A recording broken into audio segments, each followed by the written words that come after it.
Klodi vendos ta largoj Benitën pas një situate të tensionuar që ishte grumbulluar prej kohësh. Që në momentin kur ajo përpiqet t'i afrohet për të sqaruar gjërat, Klodi tregohet i ftohtë dhe i prerë. Ai i bën të qartë se nuk dëshiron më asnjë kontakt me të dhe se për të kjo histori ka marrë fund. Me tone të ashpra, Klodi shprehet se, sipas tij, Benita është fallthon nga koka deri te këmbët. Ai thotë se ajo nuk ka qenë kurrë e vërtet në sjelljen e saj dhe se çdo veprim i saj ka qenë i llogaritur. Sipas Klodit, ajo ka luajtur role të ndryshme në varësi të situatës dhe të njerëzve që kishte përballë, gjë që e ka bërë atë të humbas plotësisht besimin tek ajo. Ai vazhdon duke thënë se Benita ka një fiksim të qartë për të qëndruar pranë tij dhe se kjo është bërë e dukshme për të gjithë. Klodi shprehet se ajo ka kërkuar vazhdimisht vëmendjen e tij, duke mos pranuar kufit dhe duke mos respektuar vendimet që ai ka marrë. Sipas tij, kjo sjellje ka kaluar çdo limit dhe është kthyer në një barë për të.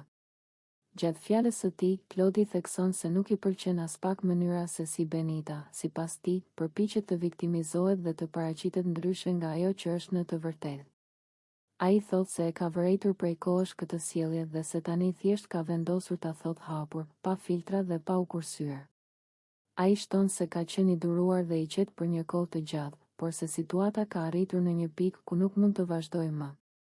Klodi shprehet se nuk dëshiron të jetë pjesë e lojrave emocionale dhe se nuk i nevojitet dikush që, sipas tij, nuk është autentik.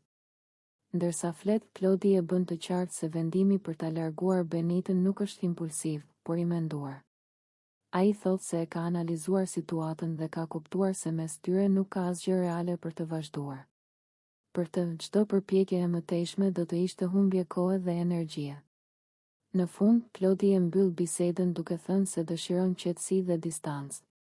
Ai e largon Benitën jo vetëm fizikisht, por edhe emocionalisht, duke theksuar se për të kjo histori është mbyllur përfundimisht. Sipas tij, Benita duhet të pranojë realitetin dhe të kuptojë se ai nuk ka asnjë interes të vazhdojë më tej, duke e lënë situatën të mbyllet me tension dhe ftohtësi të plotë.